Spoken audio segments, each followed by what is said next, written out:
இன்றைக்கு ஆராதனைக்கு முக்கியத்துவம் கொடுக்கிற காரியங்கள் வந்துவிட்டது. பலிகளின் திரள்கள் இன்றைக்கு வந்துவிட்டது. ஆனால் ஆண்டவர் என்ன சொல்லுகிறார்? அன்றைக்கு இஸ்ரவேல் சபையிலே இப்படித்தது, உன்னுடைய பலிகளின் திரள் எனக்கு என்னத்துக்கு என்று எனக்கு என்னத்துக்கு, எதுக்குப்பா? உன்னுடைய இதயம் என்னை விட்டு தூரமா இருக்கும் போது உன் உதடுகள் என்னை துதித்து என்ன பிரயோஜனம்? ஆமோஸ் சொல்லுகிறான். இவர்கள் எல்லாம் அதே நாட்களில் தீர்க்கதரிசியாக இருந்தவர்கள். அவன் என்ன சொன்னான்?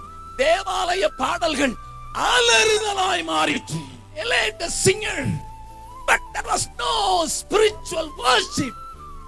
ஆவியிலே நிறைந்து ஆவியோடும் உண்மையோடும் என்கிற அந்த உண்மை எடுக்கப்பட்டு போன நிலையிலே ஆராதிக்கிறது ஆண்டவருடைய இதயத்துக்கு அரோகசியமாயிருக்கிறது.